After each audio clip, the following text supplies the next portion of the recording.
Service ruin gaming. Oh baby. Games as a service, or live service games as we all call them today, are games that forever evolve with new tools and features and grow large. Ever evolve with new tools and features. That's kind of true.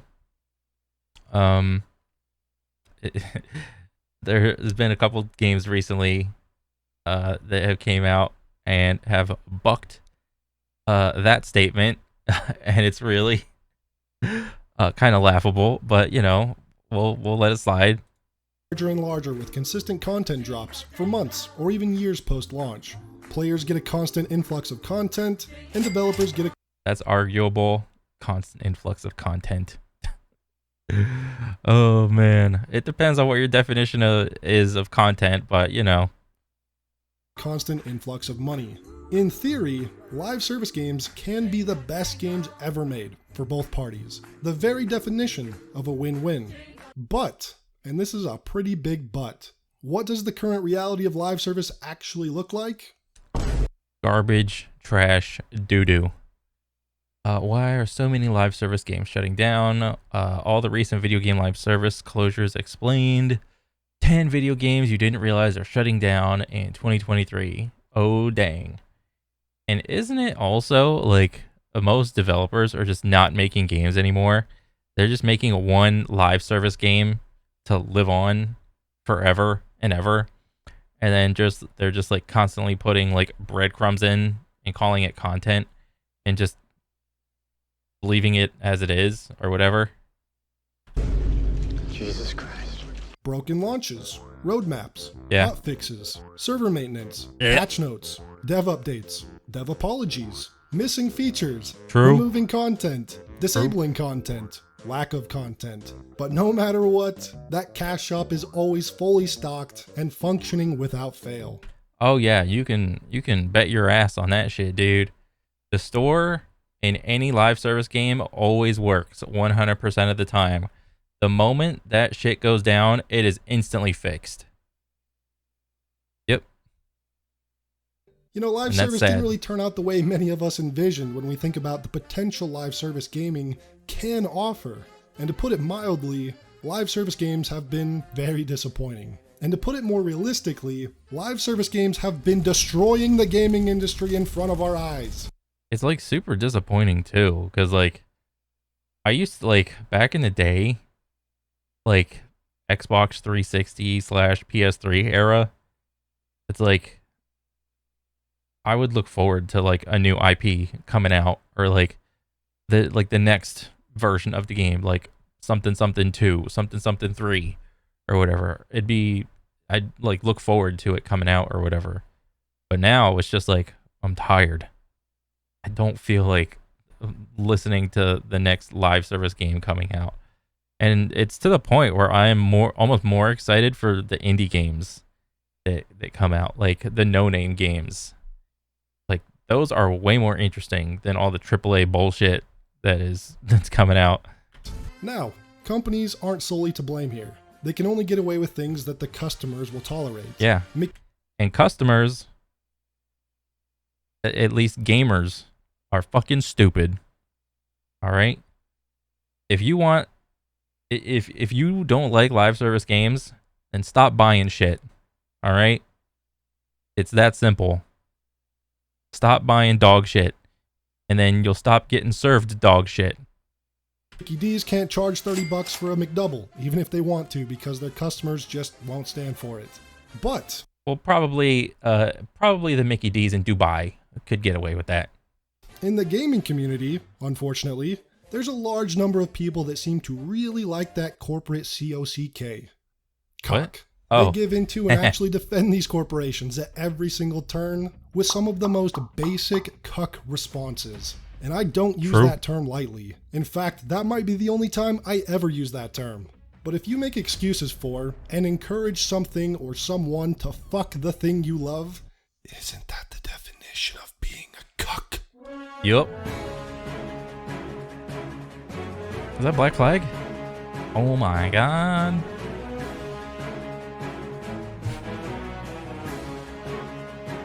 As someone who's been gaming since the early 2000s at a young age, Yep, seeing the same. industry decline to the level it sits today is genuinely sad. Okay, so here it is. So gaming back then, I mean, there's a large portion of it that was like just straight nostalgia or whatever.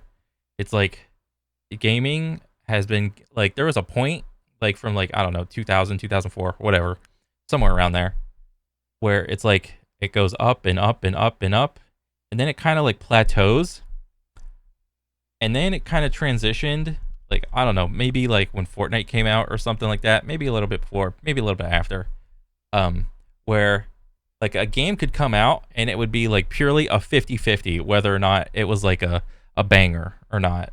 So it's like gaming nowadays, it's like the highs are way higher if something baller comes out, but like the lows are way lower than back in the day if like a turd came out or something like that.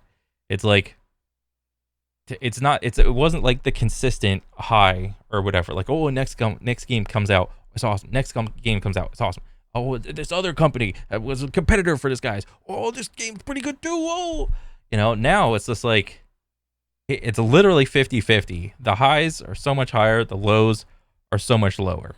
There is no consistency.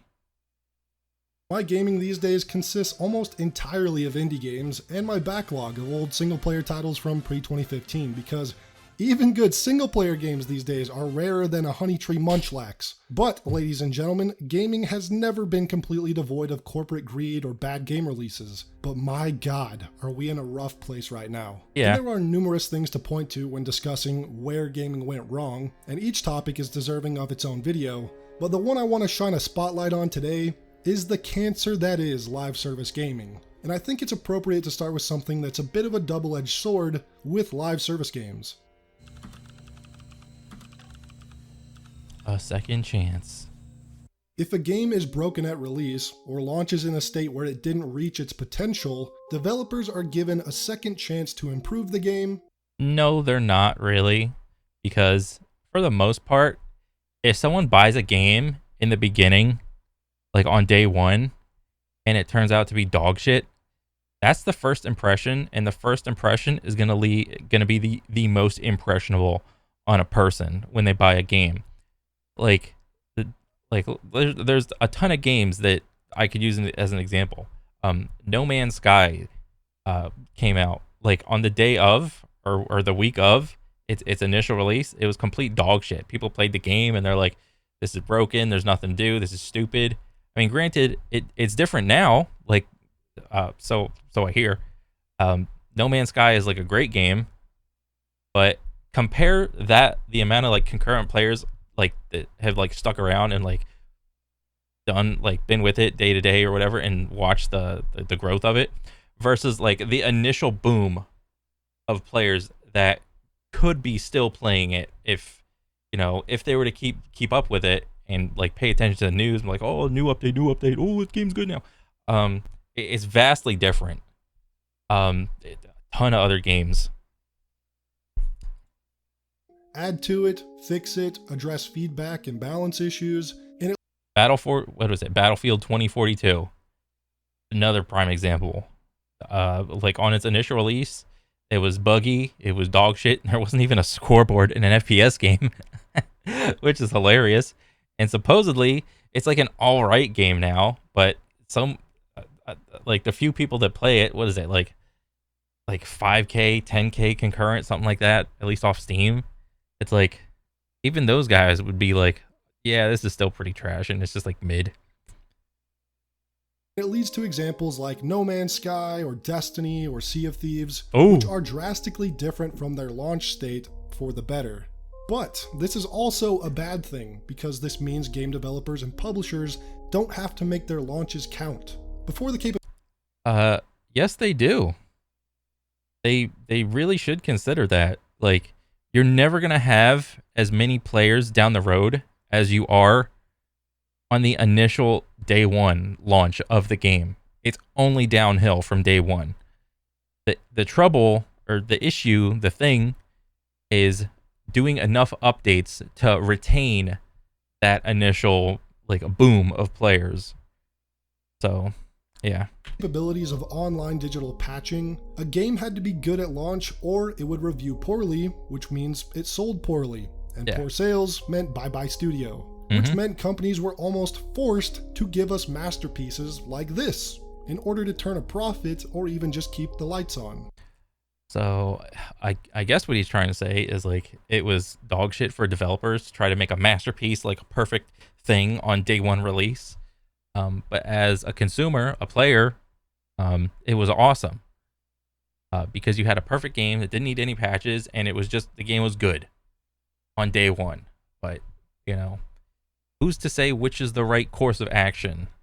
Is it, dog shit for developers that still go through crunch time, like hardcore crunch time, for every game release or whatever, but the end product is really good on day one for the player versus, the devs can kind of chill out or whatever, take a couple years to make a game. Maybe they still go through a little bit of crunch time, but maybe it wasn't as bad as, like, comparable to like back in the day. But, the game isn't that great. There's quite a few bugs, but it's a game that's good enough to be released. And yeah, you'll have some players that come, you'll have some players that go, but you're gonna try to retain as many players with the content that you drip out or whatever. So who's to say which one is better? But the convenience that comes with patching a game post-launch allows these studios to ship incomplete, buggy, imbalanced, and outright broken games with the promise of live service support to address feedback on these issues and fix them later. So I'm Justin Truman. I'm the general manager for Destiny 2. Stop right there, criminal scum. Oh boy. CDO at Bungie, Justin Truman, explained in a GDC conference that shipping a bad game at launch is completely intentional. Or in his own words, if you try and launch a new live service game in the 2020s, a simple fact is your game is going to suck at launch. Yeah. And that's okay. Christ. Launch is not... So, I mean, as like a consumer / gamer person, it's like, that sucks to hear.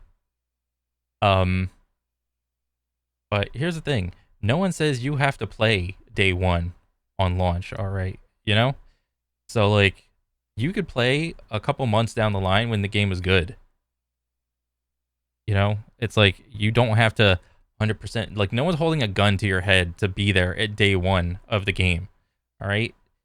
Like, just chill out, play something else, watch some YouTube videos or whatever, watch some streams, and just play something else. It's not going to kill you to, like, be there on day one of the launch of a game. Not the end of your journey. It's the beginning. Notice how he says it's just a fact it's going to suck. Really think about that. This is the creatively bankrupt mindset of the leaders at these game studios. And why wouldn't it be when there are people out here who will eat this shit up, defend it, and repeat it all day long? I can't tell you how many comments I've seen that say, "The game just launched, be patient." They've already got these dorks parroting this nonsense. And it was only a decade ago when even day one patches used to ruin the reputation of game studios and negatively impact sales at a release. Gamers would tear these companies to shreds online when they heard the words day one patch. But this was back when gamers had some fucking balls. Because we live in a world now where not even the day one patches fix anything. It takes upwards of a year or more than that to fix these games until they're finally playable. And even that, I say lightly. And I would argue by the time the game is playable, like a year or 6 months or whatever the time period you want to choose, the game's not really relevant anymore, I would say. The hype has died down. You're never going to have any more hype to a game than day one on launch, all right? Yeah, you could have seasons, like season 1, 2, 3, season 23, chapter 5, season 96 or whatever. It's like, the game is never going to have any more players than it will achieve on day one. That's, it is what it is. Studios are completely comfortable with overpromise, underdeliver because they aren't selling a game at all. They're selling a promise. It might be good eventually. And the real plan is to never fully deliver at any point. Because if you can keep dangling the carrot and print millions, giving the player the carrot would be like shutting off that printer. Well, giving the player the carrot would be essentially shutting off the printer. Well, here's the thing. this is like a little caricature of like what's happening, but like there's another option where you could just shove that guy off your back and just forget the carrot. Just walk away from the carrot. What is the carrot worth to you? I mean, and that's going to be, dependent from person to person, game to game. Is the game pay to win? Pay for convenience? Pay for skins? Pay for cosmetics? Whatever. It's like you don't have to be stuck in this like loophole of, oh, the dev is on my back. And a lot of times it's not even the game devs. They're just making the actual game. The people that are like shoving all this monetization shit in the game is like, it's not like the game devs per se. It's like the people that are over the game devs, the shareholders that need you to monetize the game. All right. They're just putting some clever little sparkles and colors and, fireworks and lights that on the screen for you to like drool over a little bit. Ooh, it's legendary. Ooh, it's gold plated. It's platinum. It's diamond. Ugh. So they won't ever do that unless they deem it no longer financially viable to do so. Which leads into my next point. All good things come to an end. Now this is also a double-edged sword because we've all at one point said, oh man, I wish that didn't end. I wanted more. And with just a bit more things added or tweaked or changed, it would be perfect. In reference to either a game or a show or a good book, whatever it is, we've all said we wanted it to continue. But truly, all good things do come to an end. Case in point, The Walking Dead. Started off strong, kept people interested for a few seasons, then as it went on, it became monotonous and tiresome, and it lost its charm with no end in sight. The writing each season had to be structured in a way that allows for a never-ending story. And what started off as originally a pretty great story ended up leaving fans dissatisfied. Bro, is this an actual scene in The Walking Dead? I can't remember what season, I forgot. I think it was the one season with like the dude in the leather jacket and like he took the bat and then he just swung on the dude, like the Chinese dude's head and just took it off or whatever. I think that was the season I stopped. But if this is like what's happening like later, like what the fuck is this, dude? Like, what am I watching? Maybe even resenting the time they spent watching the show, and the same can be true with gaming. If The Witcher 3 or BioShock or Fallout New Vegas didn't come to an end, they wouldn't be remembered for being these legendary games that they are. Yeah, which is kind of opening, like kind of hinting at like another thought that I just had. It's like, is writing of stories like, essentially every story has already been told already, but like when it comes to like these like live service games and like trying to create lore around a game that's like going to be infinitely around or whatever, it's like, is the writing, is the content being written for the game going to be written in a way like Walking Dead where it just goes on and on and on, whereas if you as opposed to like having these close-ended stories where there's a clear beginning, a clear end, and it's just complete. You have a bookend on either side. This is the story. There it is, But with live service games and whatever stories are being told there, it's like whatever writing is being done, it's like it's going on and on and on, and it's becoming disinteresting. Players might have resented it or become disinterested, like with The Walking Dead. You either die a hero or live long enough to become the villain. Yep. Which is the problem with live service gaming, especially MMO games or story-driven looters. There's usually 3 outcomes with these games. Either you stick around forever, you walk away upset you wasted so much time and money on it, you're pissed you wasted so much time and money on it, but you're already so invested that you feel like you must stick around. I mean, you could. I think you could argue that like, is Borderlands 3 a live service game? I don't think so. I don't remember. Like, there's a lot of DLC for it, but like when I played Borderlands 3, like,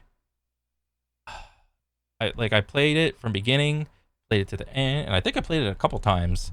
For like with all the DLC on whatever the hardest difficulty was. It's been like years, and then like I played it and I completed everything I wanted to do, and then I was happy. I was like, okay, the game's done. I can move on. I don't need to stick around forever. I don't need to walk away upset. I don't need to stick around and forever stay upset. I mean, 1 and 3 are, kind of the same or whatever. Um, it is possible for you to just play the game, feel like you've accomplished everything you wanted to, and then just walk away. If you got like some friends or anything like that, and it's like that they want to play it, that's okay. You can boot up the game again and do it again with a friend or whatever. You don't have to, be like constantly like in this loop of like upsetness. You have to see it through. And this is what's known as sunk cost fallacy. And game studios spend millions. Bro, every time I watch one of these videos, it's this phrase keeps on popping up. The sunk cost fallacy, sunk cost fallacy. I'm in too deep. I can't quit. Ugh. Trying to figure out just how to exploit that weakness we all have. Like Bungie Studios, who despite trying to appear like this super progressive, forward-thinking company, hires several behavioral psychologists to aid in creating ways to exploit things like players' fear of missing out. So when Bungie goes out of their way to make a mental health resources tab on their website, it feels a little bit performative when they actively spend millions on ways to exploit players' addictive tendencies, create anxiety from FOMO-heavy game design, which then leads to burnout. 3 things Bungie apparently wants to help you fight against. I'm starting to believe these guys don't actually give a shit about their player base.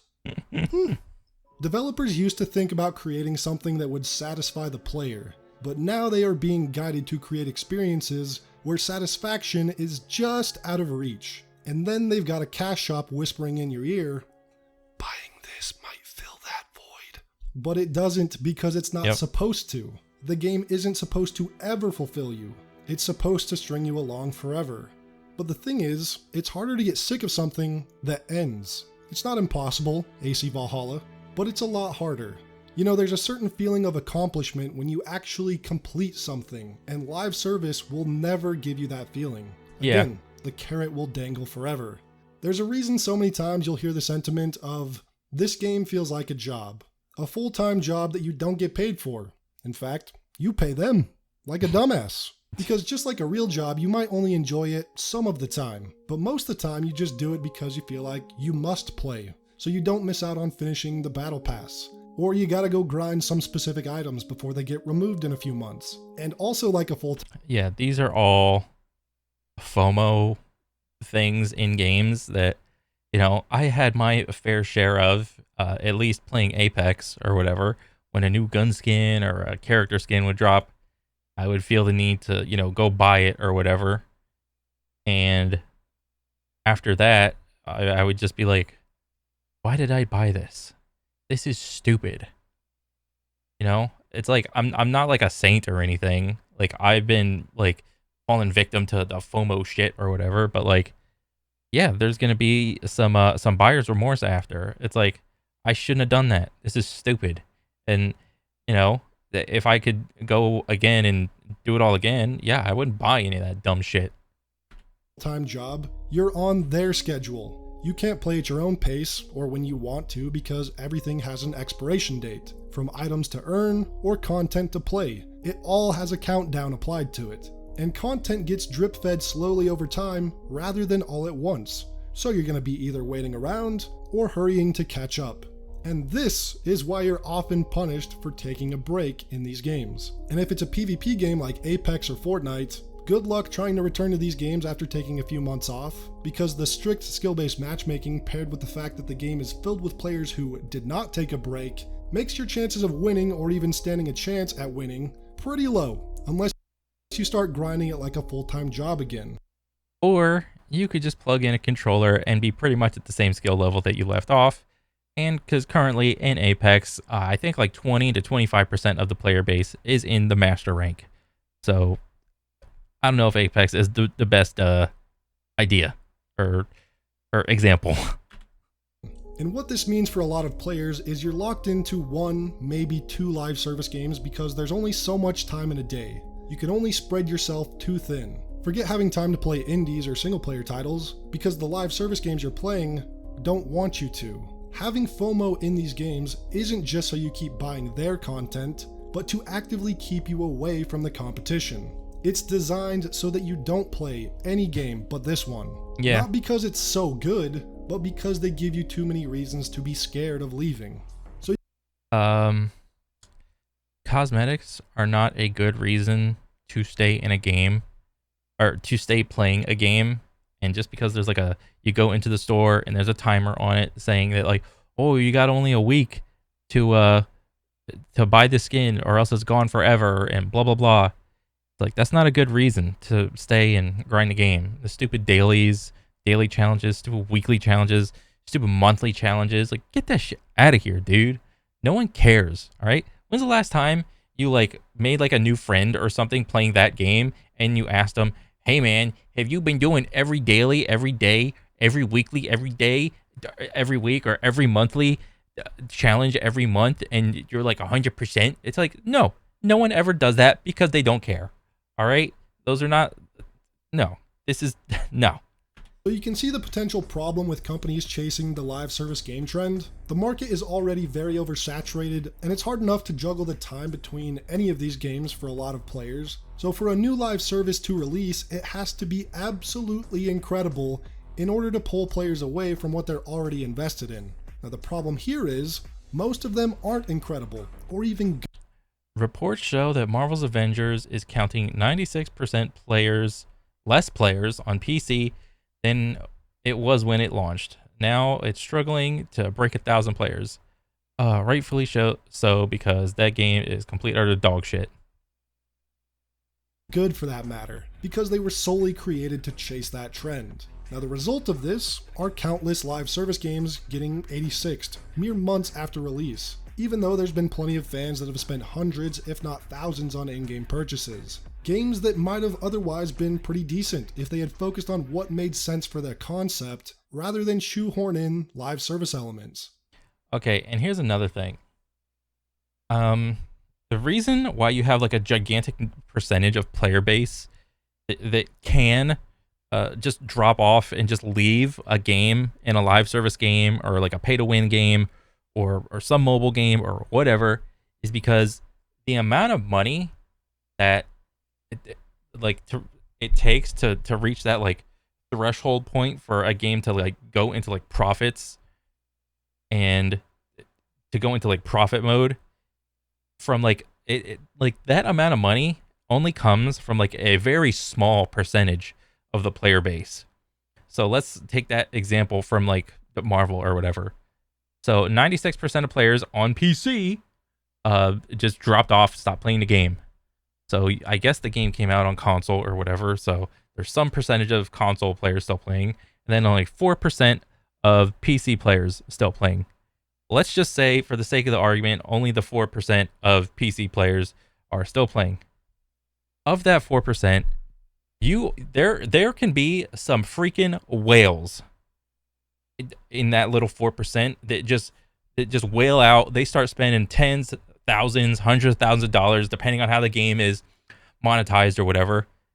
Like that small percentage of the player base can spend like the most amount of money and completely support like any like live service game, pay to win game, whatever. All right, because that's just what they do. They're whales. They don't give a shit. All right, they're made of money. All right, they're wiping their ass with Benjamins. All right, they don't care about the general population. Like it could have been like 99% of player base just dipped, and only 1% of the player base, which is the whales, could have stuck around and just supported the game and just whaled out. That's how it goes.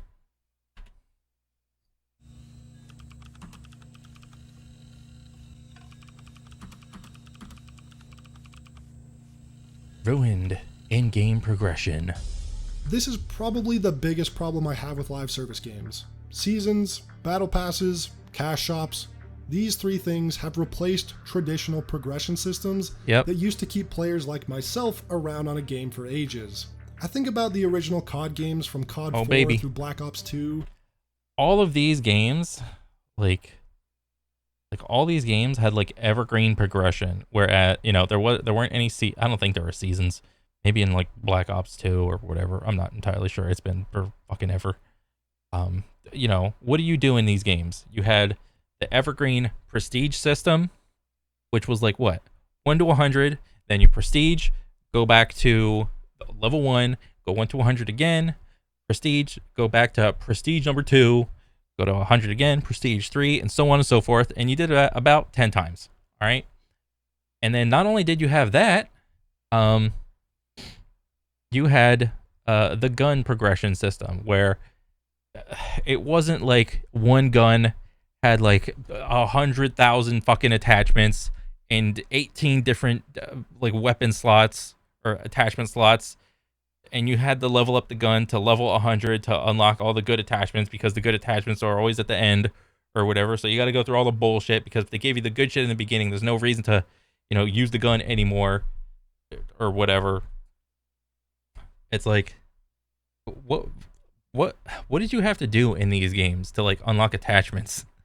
Like, just get a couple kills with it, and then, oh, you got a silencer, oh, you got a red dot, oh, you got FMJ. All right, that was it. There, you got all the attachments.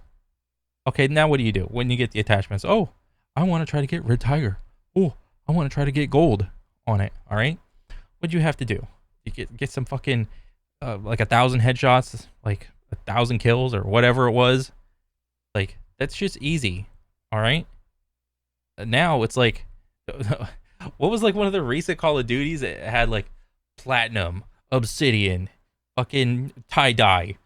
There's like even more grinding to do. It's like, it's baffling. Or Halo 3 or Gears of War. These games have progression systems that revolved around unlocking good-looking cosmetics or earning prestigious items through the gameplay experience. In fact, Call of Duty games had a literal prestige system that gave you a new icon next to your gamer tag each time you reset your rank, and would also unlock extra custom class slots, among other things. You could also work towards things like pro perks that would be unlocked by completing various challenges while using those specific perks. Camos and skins that would unlock on XP and challenges completed with specific weapons. And in Black Ops 1, there were even COD points that were actual in-game currency. Not a premium currency like the COD points of today, but in-game money you earned through playing. I remember that. And like, if you wanted an attachment, but you had to like level the gun up or whatever to like level, I don't know, 20 or something to get the attachment, if you had enough COD points or whatever, or like a COD token that you earned already, you could just unlock that shit from level 1 and you just get that attachment now, which felt freaking cool. And that could be used to buy and unlock specific cosmetics. And one of the coolest parts about COD points was that you could gamble them in wager matches of gun game, one in the chamber, sticks and stones. Now these are badass ways to progress in a game and engage players long term without the need of drip feeding content or purchasing a battle pass. Yeah. And the thing is, because the in-game progression was so engaging, many players like myself did not hesitate one bit to drop $15 for a new map pack that would release every few months. The core game's foundation was so strong that map packs only added to the already great experience. Now you compare that to the Call of Duty of today, where almost all forms of in-game progression are completely gone, like prestige, pro perks, in-game currency, and has been completely replaced by battle passes and the cash shop. Sure, the content post-launch is free, but if you pay attention to said content, you know just how much bullshit they feed you with that promise. True. For one thing, Call of Duty games now launch with far less content than they used to. A game like Black Ops 2 launched with 15 multiplayer maps, and after its 4 map packs, there were a total of 31 maps. And zombie maps and weapons and camos and things like that as well. But with the latest Modern Warfare 2, it launched with 10 maps, and has since reskinned 3 maps from previous older CODs, and only added 2 new ones, making its total 15 so far, which is pretty pitiful, because that's what Black Ops 2 started off with. So not only are we getting much less content, probably content that was cut from the base game and just drip fed over time to be honest, but the progression systems have been replaced with $10 battle passes and $20 cosmetic bundles. And I don't know about you, but I'd rather spend $30 to get 8 maps, a new weapon, couple zombie maps, than to spend $30 on a new Black Cell Battle Pass bundle. And this same example can be applied when comparing any modern day live service to the version of themselves from the past. Yeah. So when players say something like, hey, just ignore the cash shop, or you don't have to buy the Battle Pass, The problem is that these systems have overridden in-game progression systems entirely. Yep. So you either ignore them and have nothing to work towards or unlock, or you go ahead and buy into the systems, which are objectively less engaging than previous systems, and only keep you around because there's an expiration date attached to it. You're playing more out of FOMO than enjoyment of the progression experience itself, because games are now solely designed around FOMO and whales.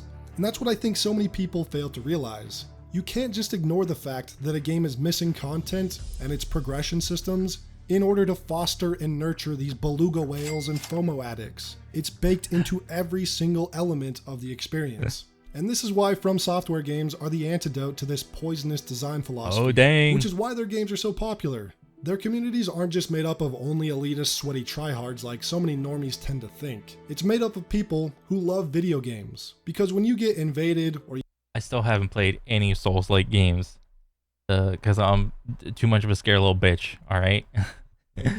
you see another player briefly at a bonfire, and you see their weapon, their helmet, their armor piece, whatever it is, you know that that item is obtainable in the game today, tomorrow, next week, forever.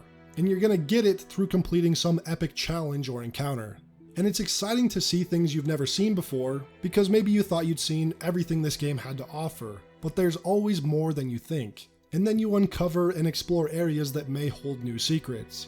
Now when you compare that to your average live service game, like Destiny 2, where seeing other players in the world, you might see something cool like you've never seen before, but that item most likely came from a battle pass, or a bright engram, or more likely, the cash shop. And I don't know about you guys, but I hate being reminded of battle passes and cash shops in a world I'm trying to immerse myself in. It completely kills the experience the same way it would be if I saw cash shop items in Dark Souls. Now, That'd be FOMO so tactics funny. and cash shops won't work on everyone because a lot of people realize that they're just running on a hamster wheel at some point. Okay, so all these like modern day gaming gotchas are meant for younger audiences, all right? That's who they're catered toward. That's, you know, that's the audience they're trying to capture because they haven't been exposed to all the bullshit that like all these 30 and 40-year-old pluses have been exposed to. Like they've been there since Pong. They've been there since Mario, all right? And they've seen and played games throughout all the years or whatever, and they have seen the progression. They've seen the evolution, all right? You know, we're a bunch of jaded fucking boomers, all right? All these like battle pass live service bullshits are not meant for us. They're meant for the younger audience, all right? Their experience hasn't like had to go through all of the progression, the evolution. As far as they're concerned, battle passes are a normal thing, all right? That's normal, all right? That's we're going through the era of the normalization of live service games. That's what's happening. So all the younger people, all the young gamers that are coming up now, they're just like, oh, battle passes, that's normal. Live service games, that's normal. Pay for cosmetics, that's normal. What? You want me to earn my cosmetics through what? Skill? No, I can't do that. Why can't I just buy it? Huh? That's stupid. Why can't they just buy it? And decide to hop off and find experiences that still deliver an actual video game. There's a reason Elden Ring, again, sold more copies than a lot of these live service companies can even fathom. It has all the cosmetics, all the progression systems, and all the content, in not one single battle pass or microtransaction. And the best part, DLC is on the way, and that's going to be a day one purchase for most of those satisfied 20 million customers, as has been the case with all previous From Software games and their DLCs. Because making a good game will net positive results. It really is that simple. But that takes talent and a bit of risk. So even with all these live service games flopping left and right, these corporations will continue to invest in them until one of them sticks. And then they will milk it till the end of time. Yep. And as much as I wish I could agree with others who say that live service games are just a fad, I just don't think that's true, as far as at least... No, live service games are not a fad. They're here to stay from all your favorite AAA game developing studios. They're not going anywhere. Yeah, deal with it. As much as you don't like it, they make money, All right. If you don't like the live service stuff, stop paying for bullshit. All right. It's simple. Least multiplayer games are concerned. Remember that McDonald's example I made in the beginning of the video? Well, we live in a world now where that's the reality with gaming. If McDonald's will charge $30 for a measly burger that's drip fed to you slowly over time, you know, today you get the bun, tomorrow you get the patty, next week you get the mustard and the pickles, what can you do at that point? Bro, actually, McDonald's burgers are just complete ass. You know, I remember when I was younger, like 12, 13 or whatever, and I went to McDonald's and the burger was huge. It was good tasting. I look forward to it. You know, now it's like I'm 33. The burger is tiny. It tastes like cardboard. It's devoid of any flavor. You know, it's like, ugh. It's disgusting. And even like a couple days ago, like I went to Subway and I just realized they are shrinking the Subway 6 foot long, or 6 foot longs, the fucking foot longs of Subway. Like they're skinnier. All right. They're disgusting. And not only that, like they just taste like dog shit. It's like Subway is just bad tasting and you're not getting your money's worth out of it. It's complete shit. Well, I guess you would go to the competition, right? But what happens when the competition is charging the same price for all their burgers too? Yeah, it's called price fixing. You think these guys are actual competitors? No, they're all friends. They're actually just buddies that they go golfing together. Hey, Wendy's, you want to go golfing? Hey, Burger King, you want to go golfing? And let's price fix at the range, dude. Yeah. You know? Oh, you want the price to go up a little bit? How much? We should do the $10 blue skin. All right? We should make some gold-plated bullshit that we make the player pay $30 for the gold skin. Huh, yeah, how about that? We'll make all these brokies pay. Ugh. Well, you either pay $30 for a burger or you make your own burger.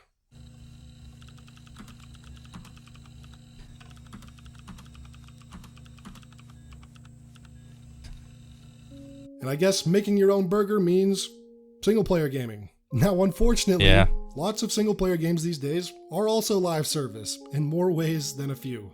I think Ubisoft has been one of the largest examples of monetizing their single-player experiences through all the old-fashioned ways like deluxe editions and pre-orders, but they were some of the first to actually put in microtransactions for their single-player games. And at first it was just a couple cosmetics, then it was loot boxes, then time savers and XP skips, but in 2020 with Assassin's Creed Valhalla, I feel like they really... Bro, is this like the money shop? Like with these H's or whatever? What is this? 500 H's? 1,050 H's? Plus 50 H's? Oh my god! 2,400 H's? Plus 400? That's so much value! Look at the incremental value. We'll go from 50 free ones to plus 400 free ones if I spend more money. Oh my god! And then it's like tripled right here. Oh my god, it's like what, 8 times right here, and then it's like tripled right there, and it's like doubled right there. Oh my god.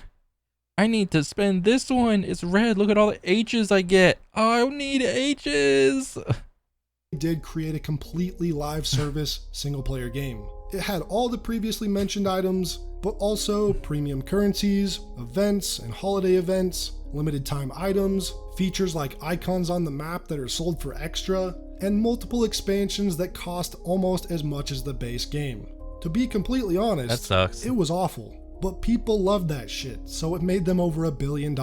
Jesus. Now, not every single player game is that bad with their microtransactions, but a lot of them are in that ballpark. Even a game like Cyberpunk that does not have microtransactions is still treated like a live service game. Updates, overhauls, additions, changes. Is Cyberpunk still in trying to fix its shit still mode? I know it's like they had that roadmap of like, we're lessening our employee production on this game to go into our next game or whatever. Like, is Cyberpunk even good to play now? Like, I have it like in my queue or in my fucking Steam library, but I just never played it. Cause I was like, I'll be like, oh, I'll just play it when it's good. When they came out with a statement and be like, okay, the game's good to play now, guys. Oh man. So I still have no idea if it's like good. changes, balance tweaks, addressing feedback, and that's kind of cool, I guess, right?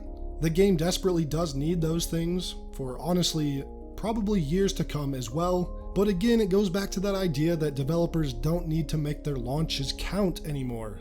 Ship now, fix it later isn't just exclusive to live service multiplayer games anymore. It's infected single player as well. Yeah, so that the only sucks. real alternatives to modern gaming is indie games or old single player titles, which I've been doing a lot over the last year and have been really enjoying. And honestly, my backlog is big enough at this point that I'll probably be good for quite a while. But if you'd rather not do that and you want a multiplayer experience, you might seek out indie games again or mods and custom servers That'll for be existing games. Now, unfortunately, there's also been an attack on a lot of those from games. Yeah, SM2 was supposed to be the fan-made Call of Duty that had every gun, every map from every Call of Duty in this one game mode. It had every game mode. It had all the options. It had like the like Call of Duty style of like Halo Forge in it or whatever. And like a big boy Call of Duty got wind of this, and they sent him a cease and desist. Yeah, on Activision sent him that shit, and they're just like, oh shit, we got shut down. Sorry guys. Game publishers lately. And say you don't want to do either of those two options, I guess it's either live with it or quit gaming entirely. But I would definitely recommend trying options 1 and 2 because you might be surprised at the enjoyment you can have and the experiences found in those two. But I do genuinely think that live service gaming is here to stay and it's not going away. I think the industry will only lean into it harder and evolve it more and more, potentially to the point where the industry may have another crash, like the one from 1983, which was caused by every publisher trying to pump out half-ass rip-offs of each other, which sounds extremely familiar to today. But realistically, unless more people straight up quit playing them, which isn't likely, they're definitely here to stay. Now, if you'll excuse me, I'm gonna go play some New Vegas. Good, brother. You enjoy that shit. Go back. Let me go back. Games as a Yeah, this is a good game, or not a good game, a good video. I like it. It's just another one of those videos where it's like modern gaming sucks. This is the thing that ruined it. Yeah. It is what it is, man. Just go enjoy the old games. You gotta do what you gotta do. It's, oh man. Maybe it'll change, maybe it won't. Who knows? But anyway, it was a good video. I'll see you guys next time. All right, later.